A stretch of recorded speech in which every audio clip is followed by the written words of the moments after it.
Motion made and seconded. All in favor, say aye. Aye. I make a motion to approve the consent agenda. Say I don't hear anything else. First presence. So full. All in favor, say aye. Aye. Public input. Somebody.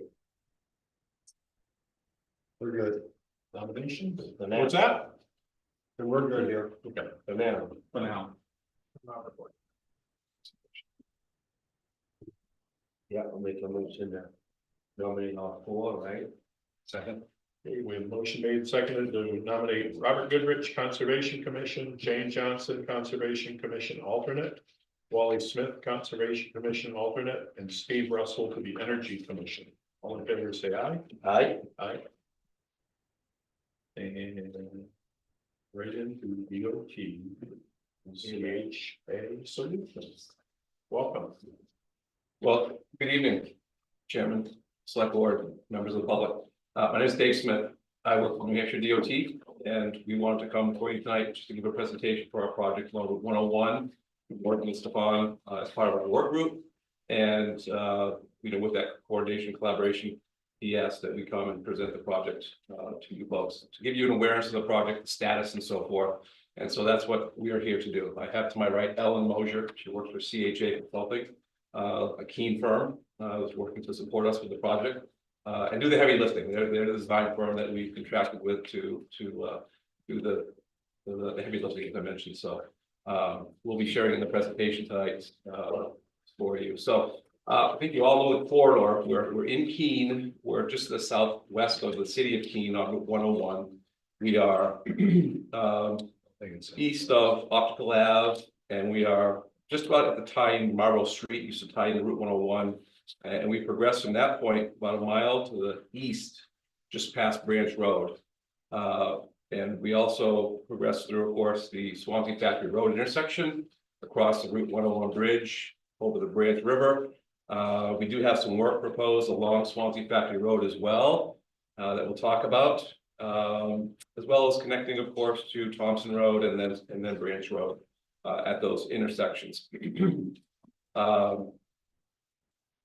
We've had a fair amount of outreach already of the project. That we'll share tonight in the presentation. As far as an agenda, this is very consistent with what we've shared with the public on 2 occasions, as well as the city of Keene. We've gone through the welcome introductions. We'll talk about our project development team and our working group. We'll talk about the project, give an overview of the project and the scope of that work. We'll talk about our studies to date. As you can imagine, this being a federal funded project, we have a lot of requirements that we need to complete in order to progress the project forward. We'll talk about our preliminary design efforts, the construction, and our schedule as we progress through with design and into construction. So we'll talk about that tonight as well. So our project development team, again, comprised of me, is the lead from the New Hampshire DOT. I also have Hans Weber, who's our design engineer, not with us tonight, but he's with us. He's on a day-to-day basis working with us to advance the project. We've introduced Ellen Moshier from CHA. She's their project manager. We work hand in hand to develop the project and bring it forward. On Ellen's team, she also has Don Pirelli. He's the lead engineer for them, and Rob Faulkner, who's a principal with CHA, many years of experience, and also working to support our advancement on the project and the team.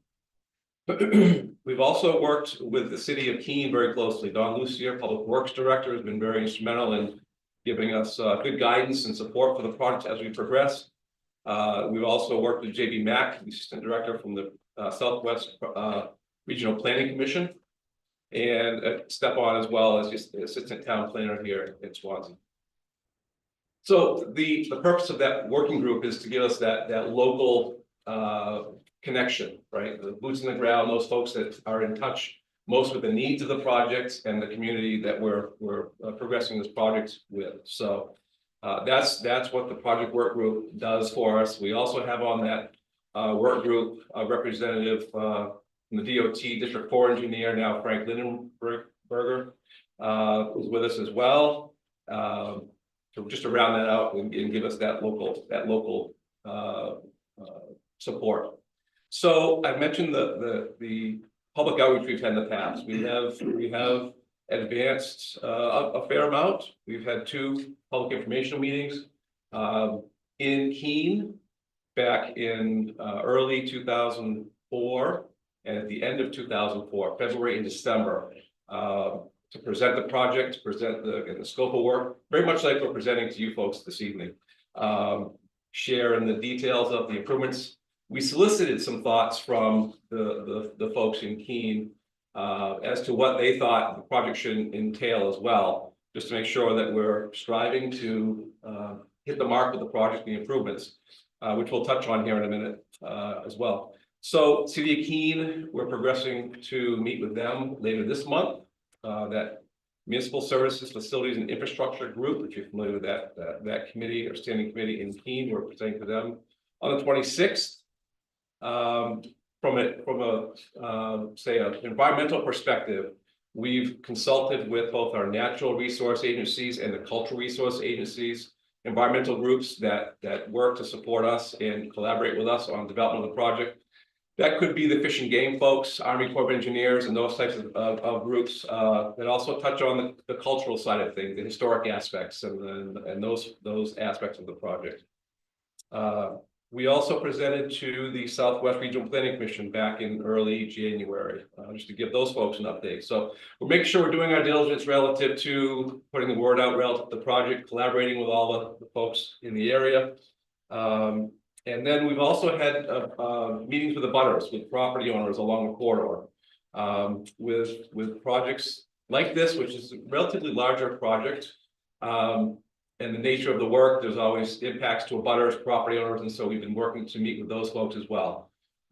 Create that goodwill, make sure we're doing our diligence to make sure that they're aware of those specific impacts as well as improvements on the corridor. So, so with that opening, I'll turn to Ellen, and Ellen can take it from here. We'll get into more of the details, and we will. So subsequent to this, our presentation, we'll answer any questions you folks may have. And certainly progress in that fashion. Great. So again, I'm Ellen Moshier with CHA. I'm the project manager. So as Dave mentioned, the project starts just east of Optical Avenue along Route 101 and continues east past Branch Road. There's 2 key intersections within the project, which include the intersection of Swanzey Factory Road and the intersection of Branch Road. Both those intersections are unsignalized today. And the Branch River Bridge is also included in our project area. So the need for the project comes about because there's a need to rehabilitate for pavement conditions that exist today. Currently, the state is doing some patching and repairing this winter, and they'll actually be repaving the road in advance of our project this coming spring. Another need of the project is to address poor drainage. There's country style drainage out there and no stormwater treatment. There's a need to make structural repairs at the Branch River Bridge. That bridge is on the state's red list currently. There's a need to improve intersection at Swanzey Factory Road intersection. And there's also a need to address challenges for pedestrians and bicycles. So the purpose of the project will be to provide that pavement rehabilitation that we need. We will be removing a concrete slab that is currently under the pavement. It's about 20 feet wide. We will be improving drainage and providing catchment for stormwater. We will be widening the shoulders to provide 5-foot shoulders to better accommodate pedestrians and bicycles. The project will also address structural needs at the bridge and improve intersection operations at the Swanzey Factory Road intersection. So Route 101 is 1 lane in each direction today. Shoulder widths vary, but generally it's about 28 feet wide. With the project, we'll be maintaining 12-foot travel lanes in each direction, but widening out those shoulders to formalize 5-foot shoulders on both sides of the street. So one of the things that's unique about this project is really the constraints along the corridor due to the proximity of the Branch River and also the private properties along the corridor. So as shown here, we're very much constrained as far as widening the road even further. It was asked through the public process that we look at adding sidewalks and bike lanes, and really because of the resources out here, we're not able to achieve that with the project. In addition, the project does not connect to any facilities on either end of Route 101. So one thing we did a deep dive in as a team was to look at potentially realigning Swanzey Factory Road. So initially, we had 5 concepts. 3 of those included a new bridge over the Branch River, shown here as alternative 3, 4A, 4B. We also looked at keeping the road where it is today and adding a signal to mitigate the sight distance issues and improve safety. And we also looked at creating a new corridor behind the fastener mill, which is along some state right of way to connect to the east. So through the public process and through our working group meetings, we vetted those concepts. Alternative 2 is highly favored. This would create an at-grade connection behind the fastener mill. We looked at several different alignments of this, but essentially we are moving forward with alternative 2C, which pushes the roadway away from the fastener mill building, which does require some cuts into the slope there. At the top of the screen, you'll see the circle. That will be a future roundabout that we are looking at. That was something that was highly favored by both the public and the working group to control traffic operations. Ellen, where is Jay Blanchard's building? In that, Right here. just for point of reference. Yep, Jay Blanchard's building is right here. Yeah, we'll share the detailed plan, but get into that. Yeah. Yeah, and we can give more insight relative to Jay Blanchard and his situation. Thanks. So a little bit more about the Route 101 bridge. It was built in 1933. As I mentioned, it is on the state's red list. It's also eligible for the National Register since it was part of the original historic development of the state highway. Essentially, the bridge, we did some due diligence on the bridge. We determined that the concrete is sound out there. However, we saw some areas of deterioration on the underside, which is shown here. So we recommended some non-destructive testing. So essentially that took some cores from the bridge. The concrete cores were then examined by the lab, and the results came back that the bridge has alkali silica reaction, or ASR. And essentially, in layman's terms, this is known as concrete cancer for a bridge. The gel-like substance that expands, it cracks, and we're not able to rehabilitate the bridge due to this substance. So as a result, we are proposing that the bridge be replaced entirely as part of the project. So to jump into the design, I know this is a little hard to see on the screen, but this is what our preliminary design set looks like. You'll see that the road is in yellow, the sidewalks are shown, sorry, not the sidewalks, the shoulders are shown in brown, those 5-foot shoulders. And then you'll see the impact areas, slope impacts, shown in sort of the neon green. So starting right here, this is the start of our project near Marlborough Street. Shown here is the Proust Bridge. That's a connection that the city of Keene is proposing in the future to connect that rail trail over the Stone Arch Bridge. We are not constructing that as part of our project. However, we're aware that that construction is planned, and we're not doing anything that would impact that from happening in the future. As you continue east, we do have some resource area impacts as a result of the widening. As you continue down the road, we're showing the new bridge at Branch River. And then you'll see we're discontinuing Swanzey Factory Road in its existing alignment. We do have some BMPs, or best management practices, for some stormwater treatment proposed in those areas. The road will be discontinued, and instead we're showing this roundabout that will be constructed here that will create this new connection to Swanzey Factory Road. So this is the property we mentioned before, Jay Blanchard's property. We are aware that it is significantly impacted by the roundabout. Right now, that building does sit within the state's right of way. So Davis had ongoing conversations with him about essentially the impacts to his building. So we'll continue to have those discussions as the design progresses, but he is very much aware of these plans and the impacts. So moving along Route 101 to the east, we do have some homes that sit up on the hillside. So we're really trying to minimize impacts along that side. At the same time, we are challenged by the Goodrich River along this side of the road, but we are able to achieve those 12-foot lanes and the 5-foot shoulders. Here's another glance at some of the homes here. As we continue to the east, we come to the Branch Road intersection. So we did look at installing a roundabout at that intersection. That was something the folks that live along that road would like to see.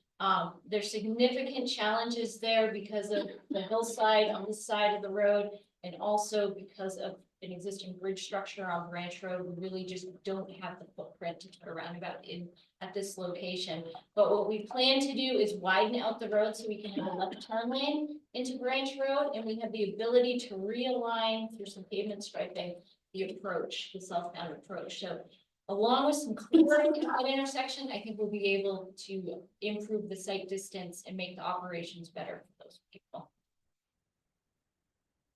So next, into construction operations. I'm sure this is something town of Swansea is very much concerned about. It's something we just started to vet as part of the project. We have looked at the bridge construction, and we believe we can keep one lane of traffic open at all times throughout the project. So there's no need to close Route 101 in its entirety. However, at sometimes we may need to have alternating one-way traffic, either controlled by police or temporary traffic signal. There may be a need to detour some people down Swanzey Factory Road, but we understand there's limitations to doing that because of the roundabout that's at the other end in Swanzey that only has so much capacity. So it's not a solution for us to detour everyone off of Route 101. We do have Branch Road that may potentially be a detour for folks looking to go into the city of Keene, into the downtown. But it's something we continue to vet as we move into final design. Last thing I want to touch upon are some cultural and natural resource updates. So we did do a survey, an acoustic survey of the bats over the summer. We did find 2 species. We found the northern long-eared bat, which is listed as endangered. We also found the tricolored bat, which is proposed to be listed as endangered out here. So that will mean when we get into construction, excuse me, when we get into construction, we'll have to put some limitations on when they can clear trees due to those bats being present. We did conduct an architectural survey for the roadway. Shown here in green are several buildings which we think have some historical significance. Right now, we've been trying to avoid impacts to these properties through our design. Those surveys are ongoing to determine essentially the roadways impacts. We also have the 2 bridge structures, which are Stone Arch Bridge, which is is on the National Register, and then the Branch River Bridge, which is eligible for the National Register. We did look at archaeological findings in the area. We did some on-site investigations. You can see we started with a rather large area shown here in the yellowish orange. That helped advise as to what we could do with Swanzey Factory Road, although ultimately the public pushed us into alternative 2 and away from any new bridge structures. So we didn't do a deeper dive into those locations, but we did do some GPR at 2 locations along the new Swanzey Factory Road alignment. One of those areas was shown as area 2, was along the Branch River. That essentially we did not find any archaeological findings being built in there along the Branch River. And then GPR in area 1, which is up where the roundabout is, we did find potentially through the GPR some buried remains from the former mill uses in the area. So during construction, we will have to monitor that and make sure that any archaeological findings are protected.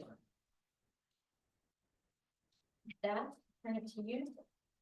Yeah. Okay. Yeah, so Ellen mentioned the corridor and the constraints and our goal to enhance pedestrian and bicyclist accommodations. It's a challenge out there between the river residences and so forth. We are aware of the fatality that occurred just over a week and a half ago, which was to the west of our project limits. So we know that they're pedestrians, and so in working with the city of Keene and also the Southwest Regional Planning Commission, we feel that the 5-foot sidewalks are at least an enhancement, certainly not the most ideal situation, which would be sidewalks and or multi-use paths along that corridor. We haven't gone there. In addition to those discussions and we heard from JB Mack at the Regional Planning Commission that in the future, they're working to develop a metro transit, like an on-call transit operation there that folks that want to transit in the area, either on 101 or even south into Swanzey area to some degree, would give that service a call, and they would come pick them up and they would transport them downtown. So we're aware of those challenges out there. There are some things in the works, and so we just want to share those with you folks as well, for awareness at the least. So the next slide talks about our continued efforts or required efforts as we address our NEPA, our National Environmental Policy Act. There are a lot of requirements that we have to go through and meet for that federal funding. And one of them is to identify the opportunity for folks in the public to be involved with the project as a consulting party. You can become engaged if you would like from an environmental perspective, specifically the natural or cultural aspects. And if anyone from the public would like to do that, you can let me know. And there's a process by which you'd have to reach out to the federal highway. I provide you that information, but there's a federal highway application process, if you will. But it provides folks that opportunity to become involved if they would like to. And again, if you would like to, you can certainly let me know, and I can work to facilitate that connection. So in wrapping things up, so from a project schedule perspective, we're really working to do our diligence out here in meeting with all the public, you folks as well. Complete our environmental requirements. One thing that we have to do is develop a draft NEPA document, which captures and highlights all of these environmental efforts that we've collected and completed, and get that in a draft form as we progress to a public hearing. Public hearing for us is a very big milestone. It allows us to have a formal meeting open to the public with a commission of 3 people that oversee it, the project that is, that public hearing, and with a goal of finding a necessity of for the project, right? That they would support the project, speak on behalf of the public after hearing their testimony relative to it. And so we're targeting that this summer. We've already started the process for it. Cluff Harbor CHA has done great work with us all to advance this project to that point. It allows us to go into the final design phase. Final design phase of the work, we're working to really nail down the drainage, the footprint of the project, develop our right-of-way plans, which then allow us to negotiate and identify impacts with individual property owners. Identify the impacts, the cost of those impacts to property owners, and negotiate with them, and develop those plans that we would then put out for bid for construction. Contractors would take those plans, bid on the contract, low bid contractor would be awarded the contract, and we'd be off to construction. So our final design efforts, we're targeting in the years of 26 and 27, and a construction effort starting probably in the spring of 27 itself as well. Right now, the project is targeted to be about a $17 million construction cost. It really hits on a lot of facets for that section of roadway, about 1.0 miles of roadway. Ellen talked about the removal of the concrete slab, which is deteriorating. That's almost 100-year-old concrete slab, and as you can imagine, that's deteriorating and working its way up to the pavement. So we have perpetual pavement improvement needs. The red listed bridge would be replaced. The safety at that Swanzey Factory Road intersection would be mitigated greatly with the shifting and that roundabout. So just a very, very impactful project, we feel, for that segment of Route 101. Kind of extending that improvement that happens 20, 30 years ago with that expansion to the west. So that's what we have for our schedule and our improved proposed project. And lastly here, I know the board has a hard copy of the slideshow. I'll send Mike a link to our website, and I'll also send you, just in the interim, a copy of it, electronic copy of it. But my contact information is here. You can reach out to me directly if you have any questions in the future as we progress. We do have a few more years before, as we complete our efforts to get to construction, and we'll have, we'll have continued collaboration. We can even come back in the future and give another presentation as we work to firm up that construction operation. Ellen mentioned construction operation, which will be challenging. There's what, 12,000 vehicles a day? Yeah, yep. 12,000 vehicles a day on this corridor. So with the narrowness, single lane operation of the roadway, the need to do full box reconstruction, which is, moving that concrete slab and digging down 3 to 4 feet and building it back up will be a challenge. It'll be a tedious construction effort. In addition to utility relocation, drainage construction, retaining wall construction, bridge construction. We expect it to be a 2.5 season construction operation. 2.5 seasons for New Hampshire for us means starting in April, getting through November, if we're lucky, into December of each year. So we're looking at probably at least 2.5 construction seasons to get that job done. So with that concludes our presentation, and open up for questions.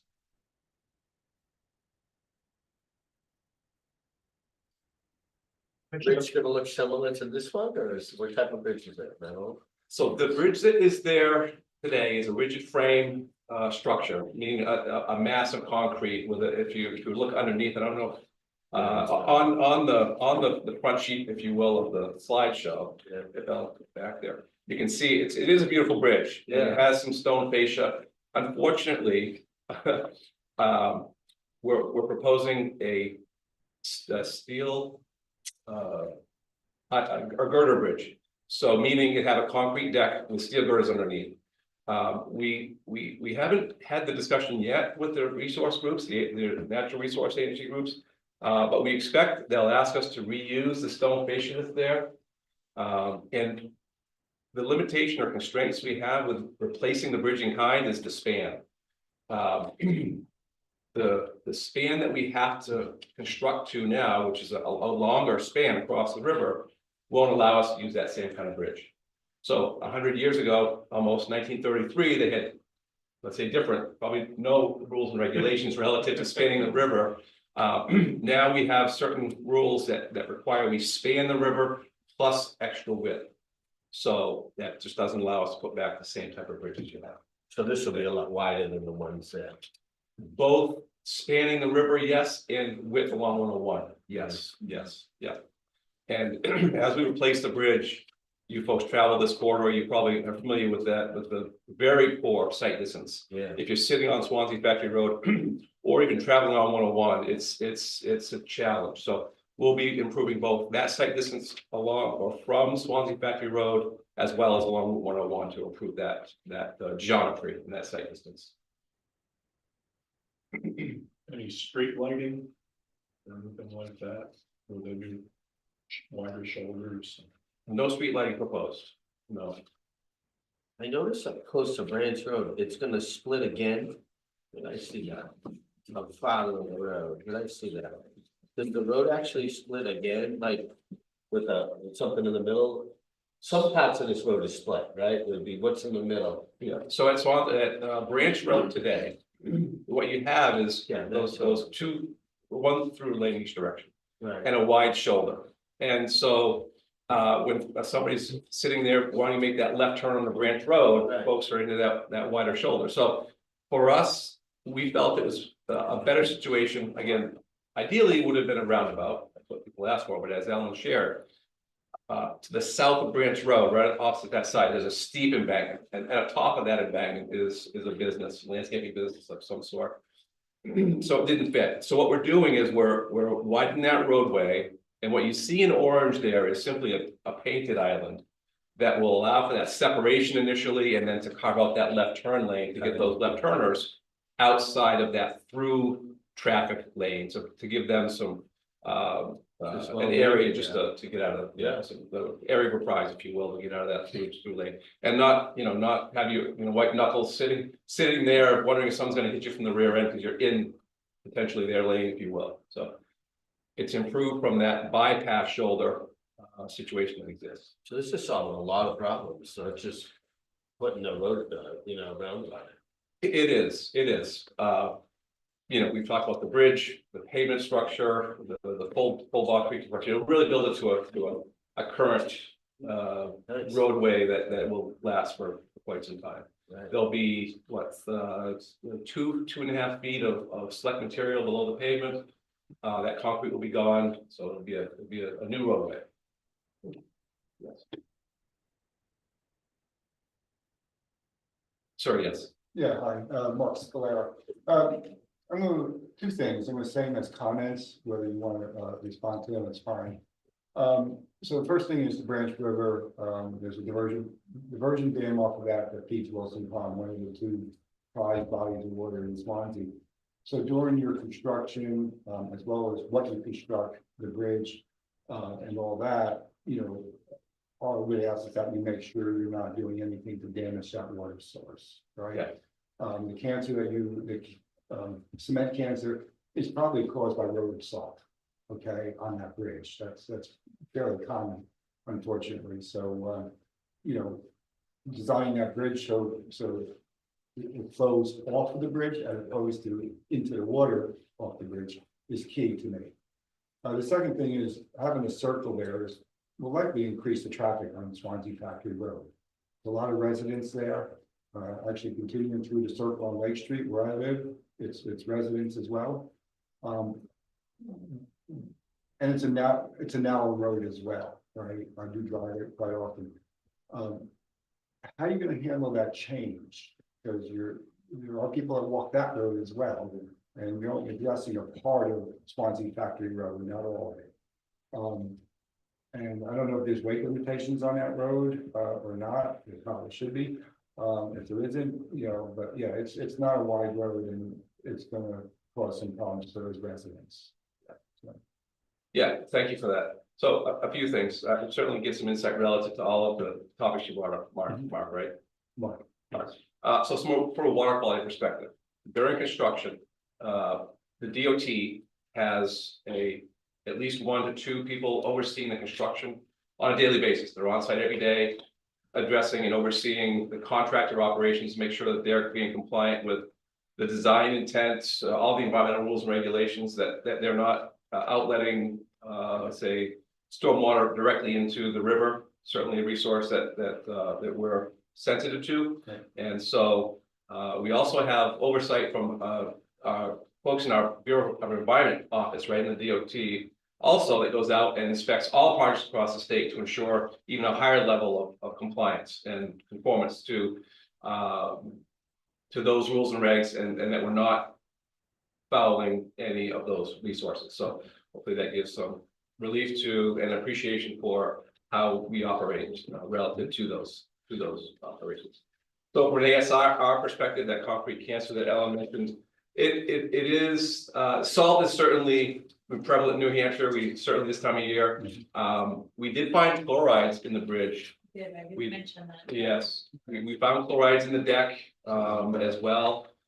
This alkali silica, it was a component that was added in at that time frame, the early 1900s. So that's there as well. Both of those led to the need to replace that bridge. So and so then you talked about the roundabout and the impact of Swanzey Factory Road. So certainly appreciate that that's a cut through today, and it connects to the roundabout on the south end at Route 12, and then ties into say South Keene, if you will, or takes you into Keene as you progress north. So we've been through that. I've been driven through there, appreciated the neighborhoods through there. I don't know if that'll make it easier. We find that there's a pretty heavy volume on there already, and surprisingly, folks that come from Route 12 even want to take a left out of Swanzey Factory Road and go into town that way. So I don't. It is it's a neat drive through there, because you can see that Stone Arch Bridge. We haven't modeled the impact relative to the introduction of the roundabout there. I think that the volumes would be very similar. And I think folks will find their way and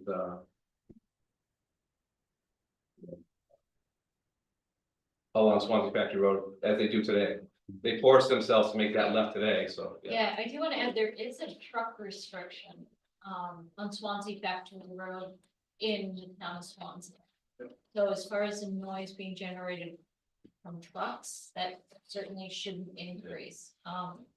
There could be some folks that find that route to be more desirable, but generally folks headed up into Keene are continuing up to Main Street. So I don't think there'll be a significant shift.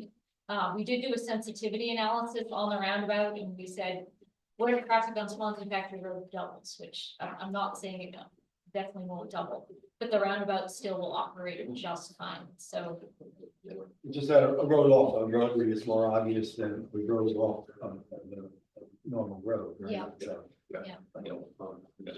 Is there more traffic around the rotary in Swansea than on 101? You said 12,000, right? yeah, that's a good pop quiz question. I don't know off the top of my head. It is higher. It is, yeah. Yeah. I would think it is, because that's about even more 14,000. additional connection. 14? Yeah, so you're expecting the load on that would be half of the 12,000? We still have the 12,000 on 101, and then it's the load that's on Swansea Factory. Got it. How does the sewer pipe from Marlboro cross the river there? Is it under the bridge or is it Under across the the river? river, it's to Okay. the north under the river. In the city of Keene, we'll be replacing the water line part of the project, and we're trying to determine now if that will be on the bridge or if that will go on the river as well. So fortunately, CHA is also doing the design for the city for the water and sewer. So No sewer.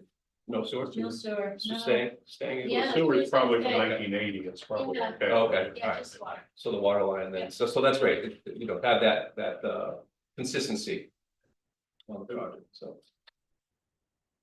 Sure, yes. Yeah, Bob Wiltshire from East Swansea. Now, from approximately where the Graves Road is, heading east along, you got that steep bank that goes all the way over to the branch road. You're gonna have to cut into that to gain more road access. We are to some degree, and you can see here, if I can use a pointer, so. In this area here. And then further to the east, we are cutting into that embankment to a certain degree. These larger green ouching of slopes or Yeah. green areas. Dictate or show that we're cutting into that embankment. And so, yes, we're aware of that. They're very close to the edge of pavement today, and they go up very abruptly. And so, yes, we'll be into those. Early on, we talked about and we heard from the public that the trees and those slopes actually prohibit sun getting in and hitting the roadway this time of year, right? So we talked with our maintenance folks and they said, oh yeah, it'd be much better when we clear that out. We do acknowledge the impact of the property owner. The property owners will be compensated for the impact. And it's likely that we'll seek an easement there so that we can maintain it in the future. So there are certainly some cuts along Route 101. And now if you go back one slide, how about the next slide? So similarly, when we relocate Swanzey Factory Road, Jay Blanchard's property does also rise up in grade pretty quickly here. So we're seeing a need for a rather significant impact and slope along Swanzey Factory Road on that east side as well. So we do have some slope impacts relative to the project. Yes. Right. Now, that other roundabout that comes on to 101 is down by the old Cheshire Oil Company, that's where it is there. You're gonna be taking some of that property along with, I think there was an old stove shop there on the left, and then there's that gray building that Bill might be referencing to Jay's place. Jack. I don't quite know where. Convenience store. Oh, the convenience store, yes. It's on the corner of the roundabout. You're right, yeah, that area is right here, if I'm following correctly, and so Mr. Blanchard's property is here, and I'll talk about these in detail in a bit here. Okay. Yeah, so Mr. Blanchard, Rob, who works with Ellen at CHA, and I met with Mr. Blanchard, his wife and his attorney in Keene, to share with them the impacts, and so if you can see it, the existing building that Jay owns is here. It's under the footprint of the proposed roundabout. We were very open with Mr. Blanchard and we shared the plans and the proposal. It was a constructive discussion, I felt. And we have a plan, if we can, to take that building and to shift it back onto Mr. Blanchard's property and give access off of either Swanzey Factory Road or 101 if we can do it. So it's a very conceptual alternative, but I know Mr. Blanchard would like to keep that facility. It is built on a slab on grade, so it could be somewhat readily picked up and moved. We'll have continuing discussions with Mr. Blanchard relative to that property there and the potential for that relocation as we progress. We've also had some very preliminary discussions with Miss Freeman, who is, of course, the wife to the owner, Ian Freeman, of that Moose Mart and the adjacent facility. Been working to communicate with Mr. Freeman. It's a unique situation that we're working through as we progress. What's unique about a few of these properties, Mr. Blanchard's, the corner of his building is within the right of way today. It built it 100 years ago when this was a yeah, it had a rail, yeah, so it's a history, you probably all know it well or better than I. This was the main trunk line for the rail system, and this was a spur that came in through here and serviced this area. It was a hub of industry, if you will, 100 years or so ago. Everything from chairs to, you know, wood products and so forth. It was a mill. As a matter of fact, John Graves' building is part of that facility and that mill that's there. He's got some components still of the mill building. And so, but back to the Moose Mart. Right now, a lot of their operations along the front of their building is also within the right of way. The right of way is about 7 feet off the front of their building, so it is a challenging situation. We are widening towards their building, so we have to appreciate their operations and what their plan is going forward before we identify any further solutions there for them. We are showing, for transparency, we are showing there's a small building. There's residents, the Moose Mart, and a small building just to the east of that. We are showing that being acquired because it would fall within the right of way. What the disposition of that Moose Mart will be is yet to be determined. I will vet that out with Mr. Freeman when we can connect with him. So that gives insight to the topic that was brought up. We have met with quite a number of folks out here. John Graves, John and Judy from Prime Roast. We've had meetings with the Monadnock Housing group. We've also met with the Key Mini Storage as well. So doing our diligence to share the projects and those impacts for those folks at the higher level, and anyone else that would like to have that discussion with us. But that's what we've done for diligence so far.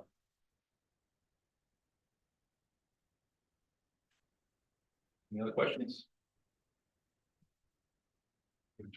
Nice presentation. Right, thank you. All right, so I can leave this hard copy behind if anyone. I don't need another copy in my office. So appreciate the time tonight, and again, feel free to reach out with any questions. We'll respond and give you further insight as we progress. Thank you. All right. Very nice to meet you. Good job, Alan. Very informative. Very interesting. Yes. That's a long way to go. Yeah, we do. I thought you'd been home with that too.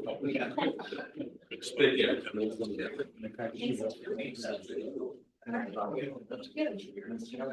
guy that owned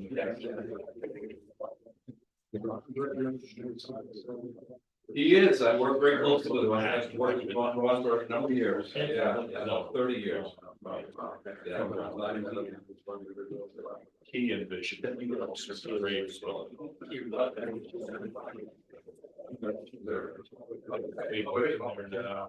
he was used to play with public. He wanted.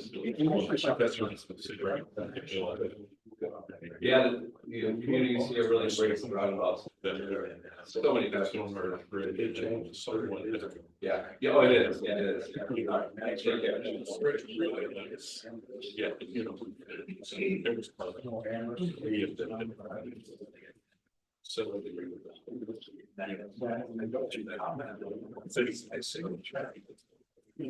From my desk. No.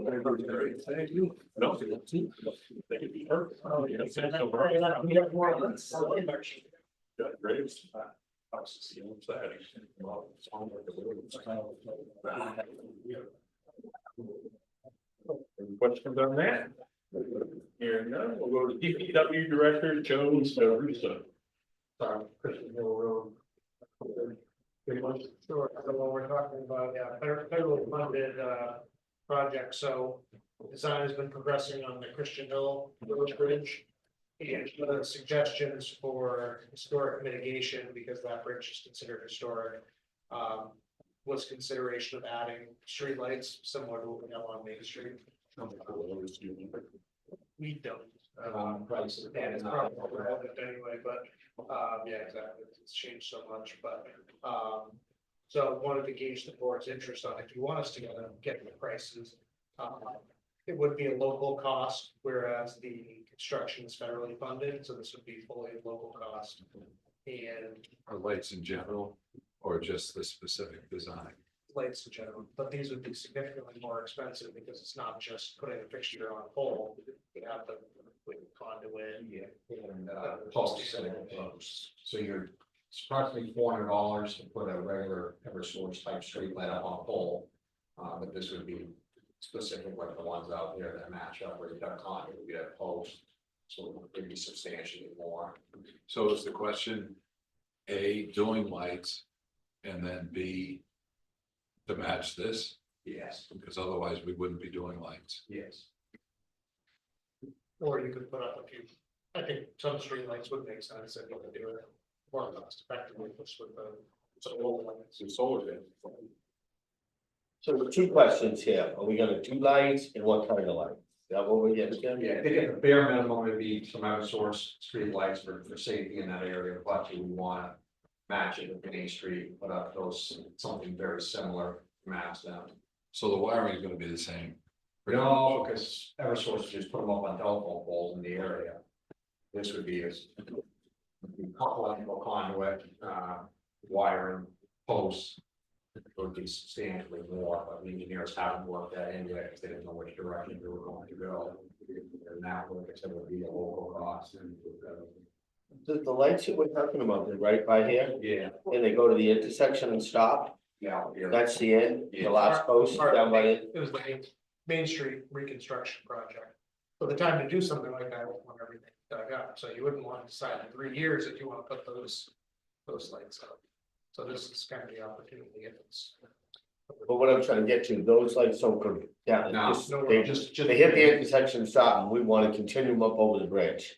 Not whether we want to or not, it was a suggestion. Yeah, but what the suggestion, would that be up over the bridge and onto the other side? Not my suggestion. The Whoever's suggestion, suggestion. a suggestion was, yes, correct, to go up the bridge and probably this span the project, the I see. intersection with Summer Street. Well, I'm not understanding, but when we had, when you That's guys, fine. when you guys talked about this bridge, wasn't there a part of this bridge gonna be a walking section too?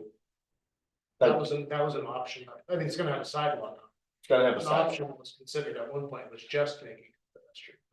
yeah, so we know we're gonna need some kind of lighting if we're gonna have people walking, right? I think it would be. Yeah, we gotta have some kind of lighting. It's just the fact how much we wanna spend on it. In the funding source. And I don't think the electrical is gonna be that big of a deal because of the LED lights, right? I mean, it isn't like. The they're cost, gonna need with the huge monthly cables. cost. No, well, that and the installation. The installation, like I said, without pricing out, you're gonna have poles, you're gonna have electrical conduit in the ground, it's gonna be a substantial amount. It's not gonna be like the Eversource $400 and we'll put a street light up on the telephone. That's why I was wondering what this Main Street costs, because I remember that. You know, I think we bought the conduit because the road was dug up, threw it in at the same time, which we could do over there. I'd be in favor of the streetlight, with a solar panel on the top, on the south side of the bridge. You'd have some nice drop lights over the sidewalk and have the solar panel behind it facing south. Still be power for those, don't you? Not really. So this has to be answered, reason why now? Yeah, Like, they're in the design, they're in the. oh, so they need yeah, to design that they're gonna put the yeah. conduit under the Yeah, road. or if we're just gonna do Eversource after the I mean, fact. there's no, so when they design this, they're gonna say, oh, we're gonna dig up this road. The conduit's gonna work. And then, like I said, then we have the other issue of the funding source, where it's gonna come from. So the solar powered ones, those are out of pocket. Yeah, any lighting would be out of pocket, yeah, the grant wouldn't cover any of that. So is there a possibility of getting the three options considered? The Eversource option, the solar Yeah, I option, mean, and the continuation. yeah, we could ask the engineer to look at that, but the Eversource is just simple, we just do that on our own and have the lights after. So we know what that number is, it's Yeah. just based on the number of poles. Yeah, how many we And wanna put out. $400 a piece. Yeah, So could we look at the other two? yeah, Is it relative? Is it extreme? Is it a lot of hours to I put don't into think that? so, but it's gonna be more than the engineers will have to do as part of the project. I think they were expecting us To do it on the lights they want. they were asking us to go back and look at the. I'm trying to see if we had that broken out on the bid specs or not. On Main Street. Yeah, which again. Where do these lights go start, the bridge? Yes. You go to the bridge to the intersection. And at the intersection, there's a regular street light on a pole, LED. So not quite all the way at the intersection. I think it looks great right here. I don't know how far we're gonna go with it. I don't think we need to. Personally, but.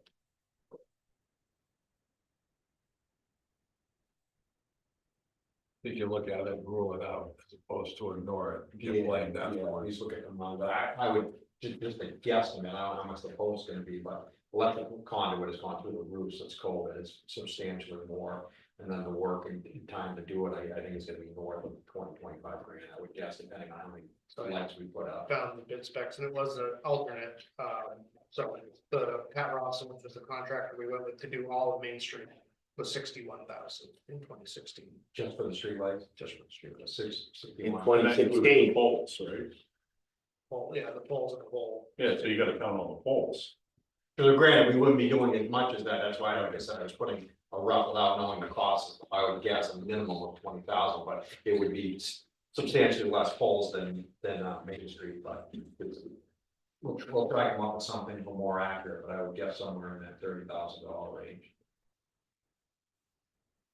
And then where would the funding come from? I don't know if the town bridges capital reserve fund would count or not. The only one thing I caution you, the covered bridges. We have more decking to do, more painting to do, the alarm systems, the covered bridges have a lot of work coming out, the cameras. They have a lot of work coming up, so I would caution using it from that. you know, my thought about it. I think we should just go to basic lighting right now. We've got bigger things ahead of us and. I'm grateful for the bridge to go in and looking nice. I don't think it's gonna be that noticeable over there for that kind of money. That's just. I can do some research to get a more accurate number, but like I said, that is a question. Makes sense. And while we're on streetlights, Perry Lane, I know we've had some conversation about the streetlights on Perry Lane, or there knows. There are approximately 8 or 9 streetlights down there that do not function. Those used to be paid for by the association down there. The association went away, approximately how many years ago did the association It go? was 2017, 2018. And somehow those streetlights wound up on the town register. Those streetlights are not working, so they're not drawing any power. And Eversource was contacting us to see what we want to do. One of the options is to remove them, and they will remove them for free. Otherwise, replace them at approximately $400 a piece And then obviously the town would be paying the electric on them. With LED. So, With our, yeah, with LED, yeah, but I suggested to the board, we have numerous developments in town that are, not numerous, but we have developments in town that are very similar to the Perry Lane area, and they do not have 9 streetlights on them. So it's a question of whether we want to spend the money, and we want to spend the money going forward to pay the electric on it, but nobody really seems to understand how they want up on the town's register. I was sort of assumed that when the association went away, somebody put them on the town register. Do you know if they're not working because they're broken, or do you think they're not working because the power was shut off to them? No, the power's not shut off, they're just broken.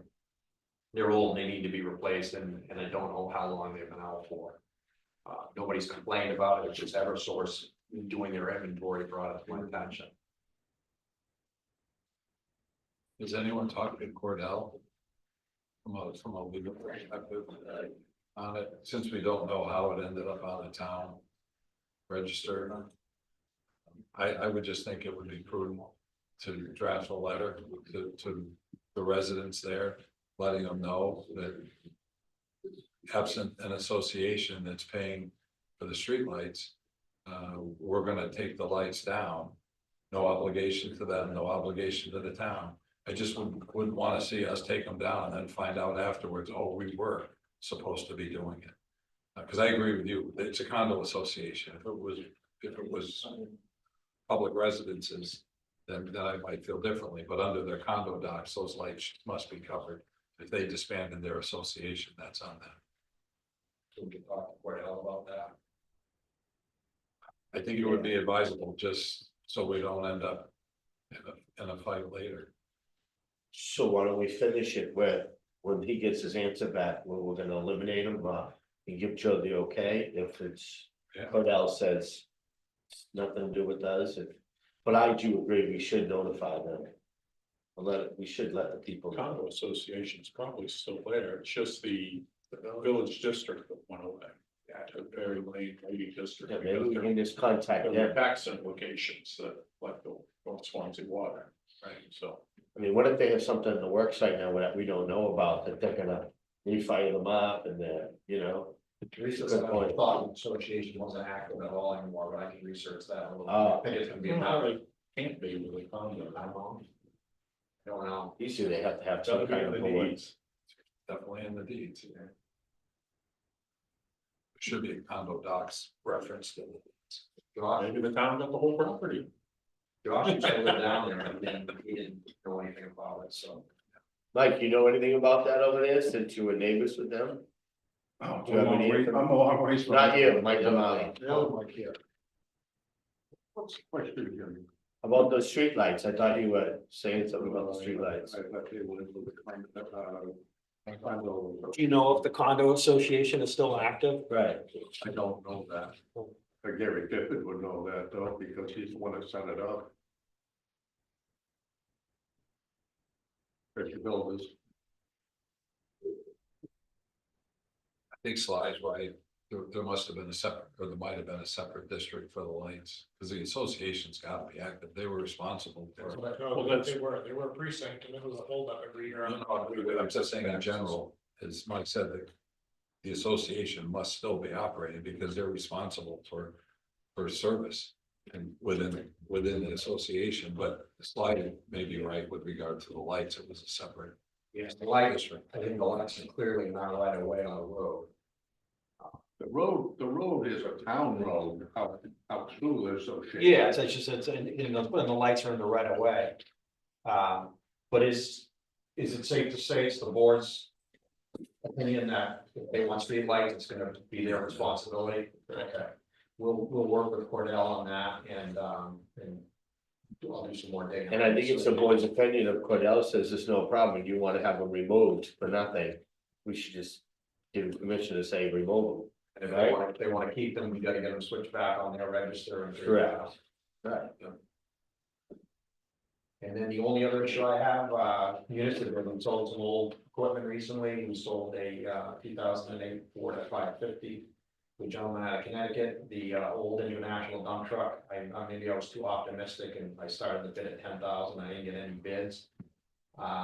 after the fact, Gordon Services offered 7,000 for it, if the town was willing to take a trade for equipment and materials. With $7,000 credit, and it's an old truck with a lot of rust, and has a very good powertrain, but the prices on them used are kind of all over the place, but usually they draw bids on municipal bid and did it. How long's it been on there? It was on there for 3 weeks. And we got nothing Nothing at 10,000. at 10,000 there. So Picture on there too and everything. Oh, yeah, all the information. So How they many offer miles on it? 90,000. Powertrain's good, but a lot of rust. So So, on that, and do your part. so they Come offer. with the block. It does. Just the dump work? Put fireplace on it. $12,000, get you in it today. Do we have a lot of 7,100. investigate? Dump truck, plow. And it doesn't. Does the plow come with it? Yeah. No, You need a backhoe, too. so the options would be to enter into that with Gordon or repost it for a lower price. Goes for 5,000, yeah. So the offer from Gordon would be helpful for the highway for equipment rentals and materials. Helping with the projects.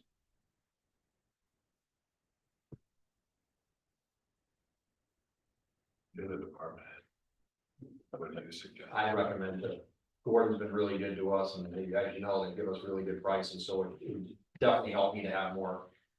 For material and such, especially with some of the sidewalk extensions we're gonna be looking to do this year and needing certain pieces of equipment to do it. That's my recommendation. I don't know. Consensus, You agree? unless you want it. You want to negotiate between the two parties, whatever is best for DPW. At the time.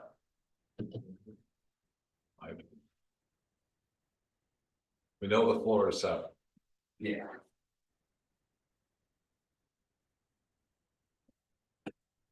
You guys already voted, good. Oh, That's it.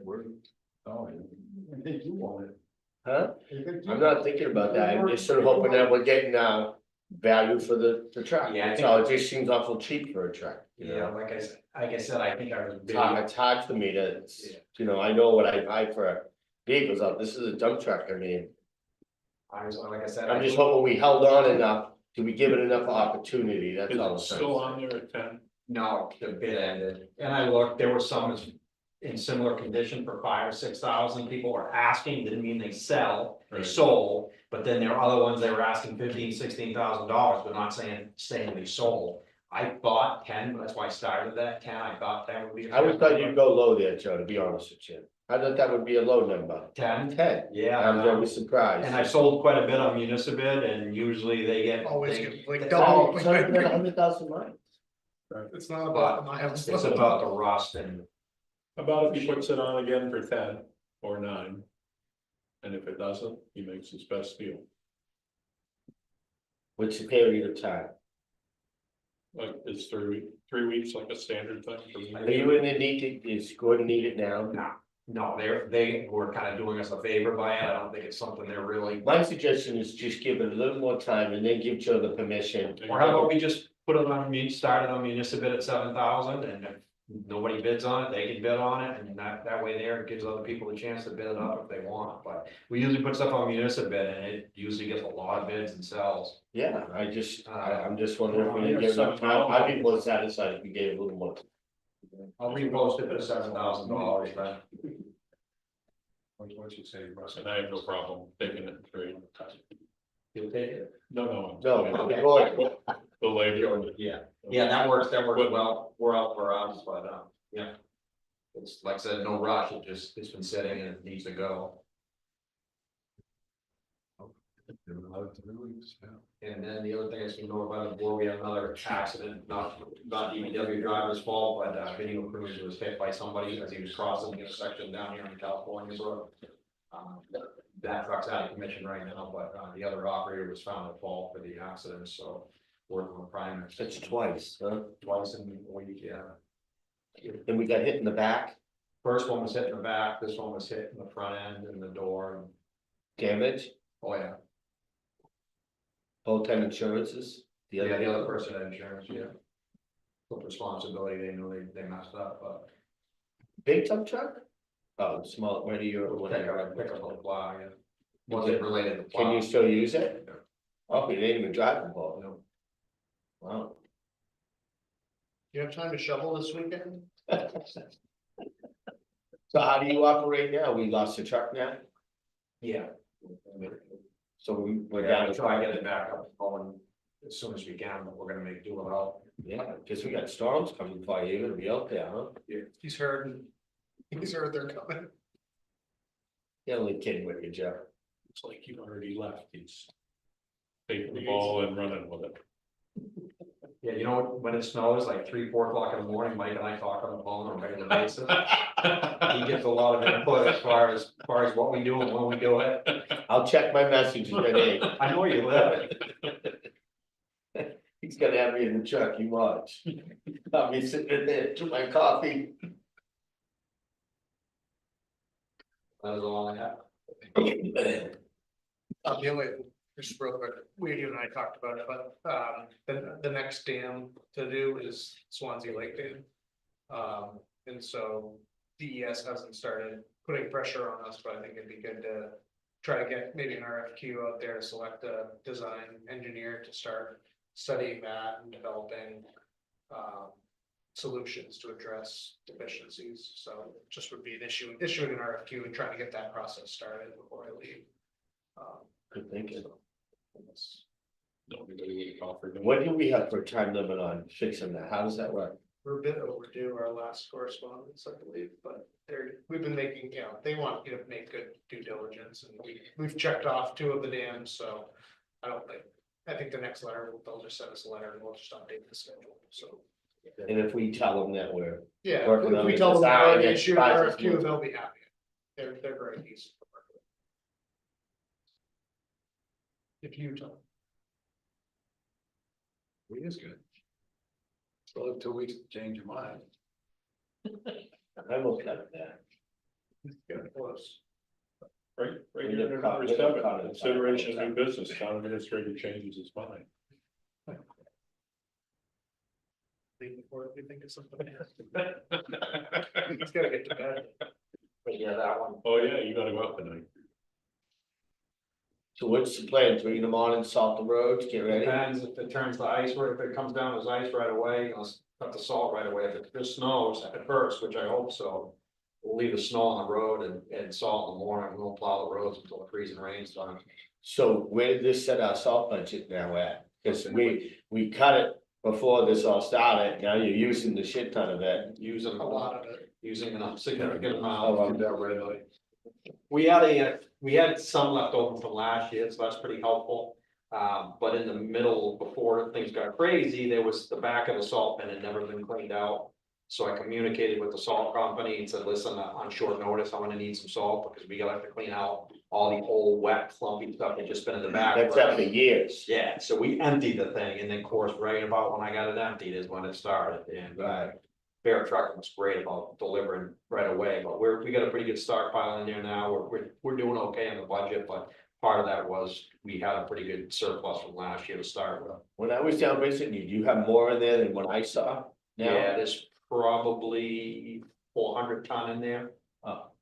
And each time we go out, we use anywhere from 35 to 40, 45 sometimes. And then we'll have it, leave it there during the summer, whatever you have left Yeah. over, right? Just sits there. But it had never been cleaned out and now it's cleaned out and yeah, hopefully it doesn't keep going like it has been. Yeah, like I said, when we had those cold road, salt gets down under, once it gets down under 20 degrees, the salt just does not work. It doesn't get the traffic like the state roads. State roads all have the open, not the tight canopies that we have. So I know we were getting criticized back when it was real cold for some of the icy roads, but we were putting the salt right to it. So all this sand that you got for us, when did you use that? After you salt? How does that work? Dirt roads, and then when it was really cold and the salt wasn't working, we were mixing it in with the salt. We try not to use salt too much on the paved roads because it makes a mess with people's lawns and, but when. Sand. Sand, yeah, sand, but when And it, we mix it down there. Yeah, but we try not to use the sand on the paved roads. But when it's real cold and the salt's not working, then you gotta use sand.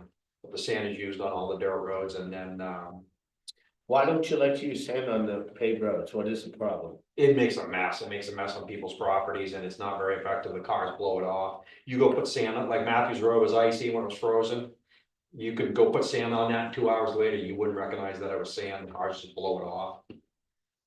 But because of wash wells in the area of Centerview, there's 3 or 4 paved roads that do get sanded. You can't put salt there, but it's primarily salt on the paved roads, dirt on the sand on the dirt roads. Wilson Pond's hoping for a little more sand, a little less salt.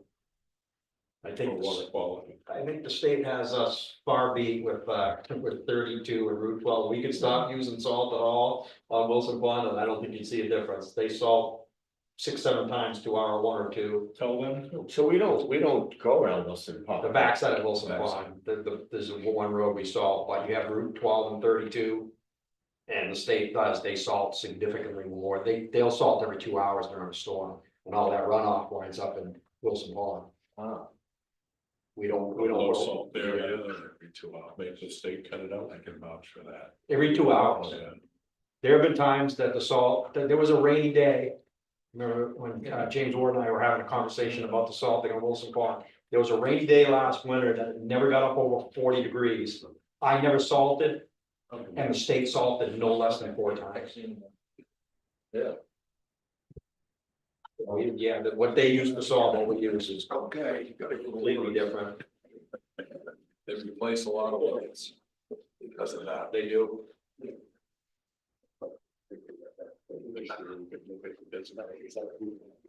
That area, low salt. Area. Wilson Pond was about, and they, and petition the state to put this on low salt area. They do it in other places. Who would we talk to on that? Could it be Frank? I think it would be Frank, Jimmy will give you his number. but I'm not sure how receptive they're gonna be. Like I said, we've got a major Well, they'll fight it, but DES will 32, yeah. be a proponent. But they do, yeah, and DES is obviously a proponent, but they use a lot of salt, like not even in the same realm as we do. But we'll work on that. And I'll be sitting over there watching you guys act on it. Oh, great. You'll be here on March 14th. I mean, what's going on with that little salt there? It's a double, like the backside of Wilson Pond. If it was decided that you want to salt it anymore and sand it. Not gonna bother me, but you're gonna get complaints from people about the ice on the road. It's that simple. There'll constantly be ice, but it wouldn't change the way we do things much. But like I said, just keep in mind that us making that change is literally gonna make minimal, if any, difference compared to how much all that runoff from the state highways. They do put it down. They do, but they're obviously, their winter operation plan is a lot different than we do, what's pretty consistent with other municipalities. But they're obviously have a lot bigger liability on the state roads with the higher speeds to try to keep them as safe as possible. Amazing. We had it pretty good the last couple of winters where we weren't using hardly any salt. This winter's a more traditional one. We did it. So as we said, let's take some salt money. You guys took my money and That's, they took your money and now it's like, oh yeah, fixes. So we got. Thank you, Joe. Thanks. Good job, Joe, as usual. Good luck tonight and to tomorrow. One reason why I don't want you to think about my wages for that.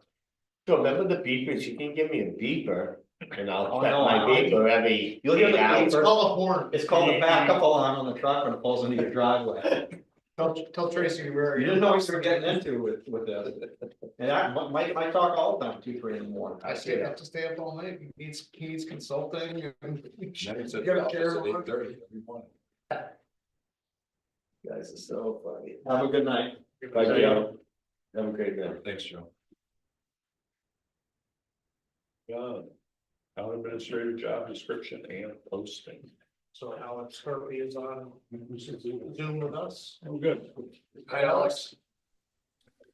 Hello, everyone. I hope you can hear me. Try that again. Hello, everyone. Can you hear me? Stand by. Standing by.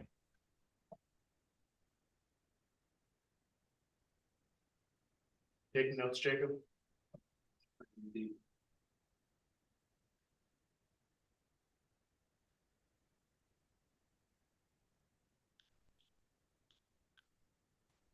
Like 13 minutes there, huh? Yeah, I bought it, I'm thinking darn sure they don't get any closer to the end. growing up, my mother, my nana, Carrie, she used to make just, you ever have just peppers and eggs? She used to make subs, peppers and eggs, sub with cheese. Oh, yeah. She'd fry them up with the nice bell peppers, right? Peppers and eggs, simple. Right, a little salt and pepper. That was a Western, right? Because Eastern. Was I? We used to eat this. My It's dad's sub shop, Italian sub shops would sell pepper and egg subs, if you're on their menu. Are you able to join the Zoom on your laptop from different account? I don't know if I can boost speakers anymore over here. I know my dad called peppers and onions a Western force. Potatoes and eggs, peppers and onions. What was that? Potatoes? Potatoes and eggs, peppers and onions. Eat the sub. And if the oil isn't dripping down your elbow, you don't want it. That's right. Yeah. That's the most important part. You will, Now with the olive oil. you will crave that every 6 months. You're right, and it was something that you knew was gonna be for dinner, quick dinner. Where did you get that? Like you buy in delis and places in very. Really? It's famous stuff. And that's what I'm gonna make with that right there. The other thing is. I got some extra pork, rich, egg huh? and cheese sandwich. What kind of? Pork, egg and cheese. Pork roll? Rich on, Callahan, pork roll. over by the Salvation Army. The Whistling Pig, Yeah. he does that pork roll Does he? sandwich, yeah. You. I literally grew up in pork stock there, Franklin, New Jersey. What is? Should I turn off the mic maybe? It's. I'm We're gonna say it's create like an Canadian echo bacon, situation. Yeah, put mute yours. but it's different. It has a flavor that This just. voice sounds clear over It's there. called pork roll. Like Jim seems pork roll. Jim's meat market has, they cut it too thin. Some you invite you over for a breakfast thing? Gluten free. Not as good as Scrap. That's pretty awesome stuff. I didn't even say it. Not as good as Scrap. That's all free. That's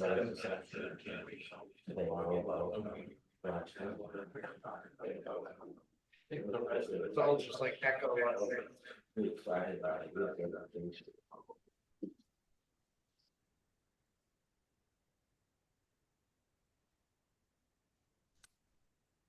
Okay, I'll call it on your phone.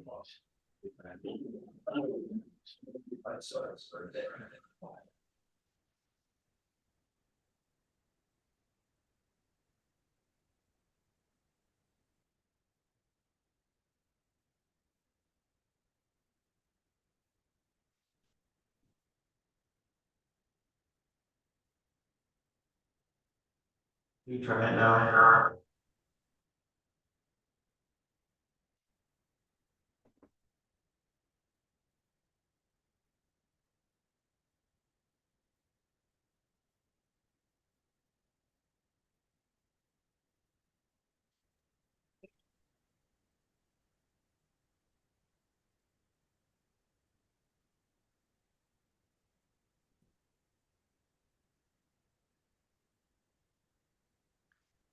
Got one that is special line.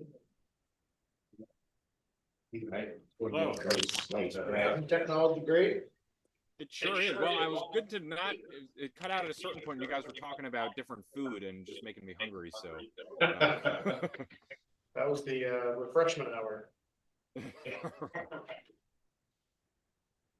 All right, so got the job description updated and sent out a few hours ago, around noon, I think. Do you have anything you want to summarize, Alex, or?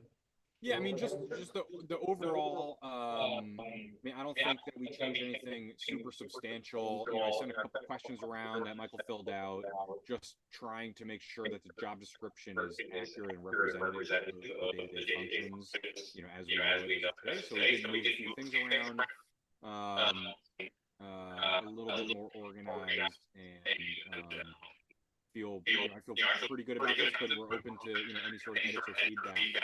And then I can give a little bit of an update on kind of the timeline next when we get to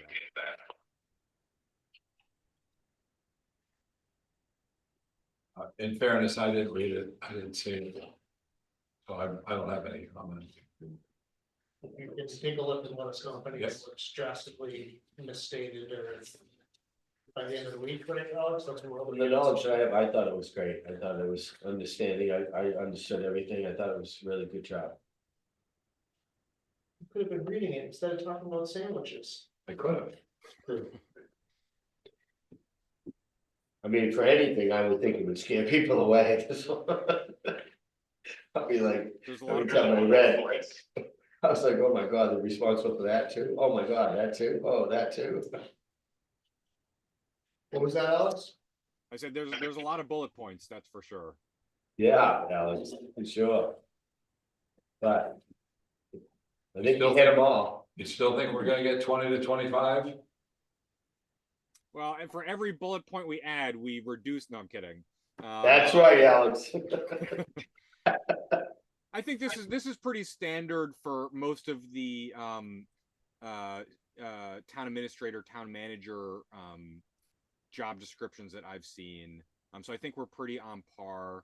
And yeah, basically from a schedule perspective, the hope, I'm going to be down on Friday in town hall. And the hope is that we can finalize the job description and then incorporate the job description language into a profile. I know I'll be meeting a little bit with Michael, and I think hopefully Bill as well on Friday. And depending on the timing and where we're at with everything, the goal would either be to actually post the job on Friday or on Monday. So I know you all wanted to move quickly on getting the posting out there.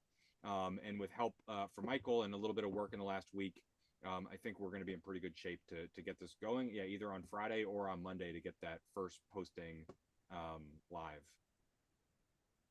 Was Megan able to become engaged on this? No, No. she was back today and has been working remotely 2 days. She was in the office part of today, but she had enough other more pressing matters, so, but no, I think she's planning on participating on Friday when he's in town. Great. Yep. But her absence is not slowed down getting it done by next week. It's taken, other things might have suffered, but it hasn't. I don't think we've let that slow us down really.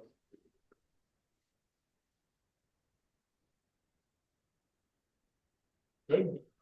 I'm good. I'll get back to you in the morning. I'll read it tonight. Thank you, Alex. Okay. All right. Thank you all. Anything else you need from the board at this point? No, I think that's it. I think on Friday, again, the goal will be to finalize the job description and hopefully finalize or get pretty close to finalizing the profile that the job description will be incorporated into, or a summary of the job description, not the whole thing. All of that will then get ready to go posted on the Swanzey website, as well as a separate website that I've created to also host all the documents, just to make it easier for people to find. And so that will be swanseynhta.com. That and on the Swanzey website, people will be able to find the same information. So try to make this as accessible as possible for people to find. And I think my guess is that this will all be out and live on Monday. And then I can update you all and we can talk a little more about next steps from there. So I'll see a couple of you on Friday. Great. Right. Hey, Thank you, everyone. I appreciate it. Have a good night. Have a good one. Thank you, you too.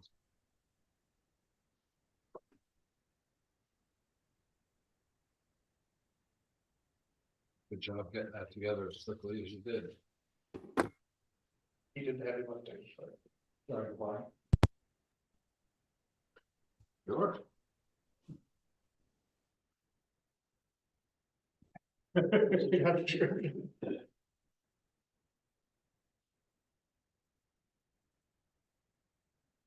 Alrighty, administrative, oh, consideration of old business.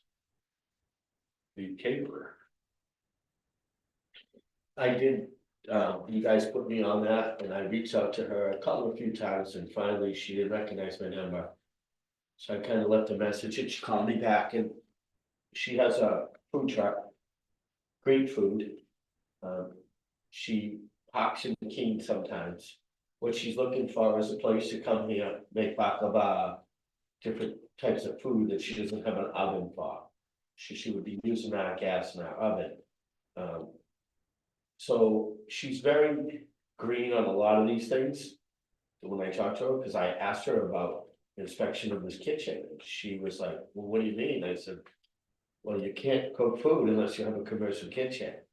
And she says, but I have my truck. I says, yeah, but you're cooking the food here. And I told her that we need to get Rob, which is the health inspector, to come here with her. And she's gonna have to pay to make sure this is approved for a commercial kitchen. It's gotta have the right sinks and the right thing, so we can legally rent that out to her, you know? And she said, I'm gonna look at it. She called me back and says, you are right, Jimmy, and I said, okay. So I suggested that I'd like to be here for that inspection and her, and I says, and I'm gonna leave it to you to set it all up. You call the food guy, you tell me when you're gonna be here, when you wanna get in, I'll come in. And we'll do it properly, and then if the kitchen gets approved, then you can negotiate with Katrina about the rent and all that, because I have no part of that. I just want to make sure we're legal to have you come in here. And I did say you'd have to leave, we'd have to take inventory of what we own, and you'd be responsible to leave the kitchen just the way you found it. You know, you can't be bringing your stuff in and leaving it, and we can't have no confusion. And she agreed to that 100%. And then she told me, oh, and I know you, Jimmy, you don't know me, and I said, oh, really?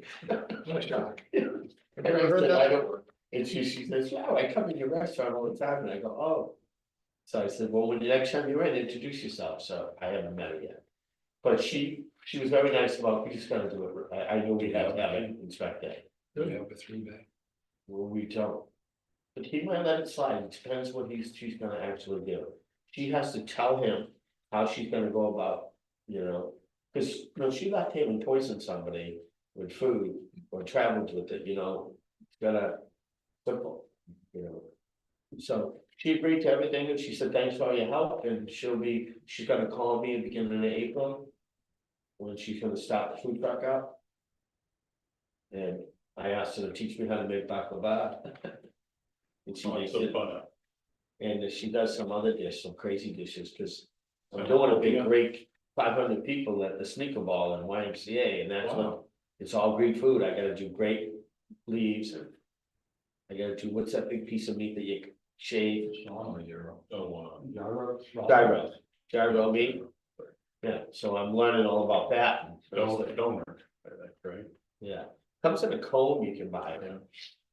So I got a guy coming, salesman coming with all the Greek stuff, tzatziki and all that stuff, and the grape. And I didn't know you could eat those grape leaves cold. Yeah. You gotta hang out with people who eat food.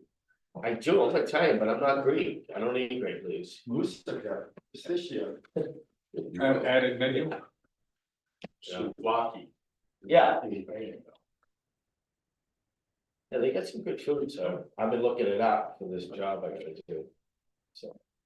So that's all in the works, Michael. So the ball is in her court. The ball's in her court. She's gotta get a hold of me, and I will be here for the inspection to make sure it's all properly done. I'll get the right paperwork, so we have it on hand, and we'll go from there. Okay. Administrative update, Nothing at this time.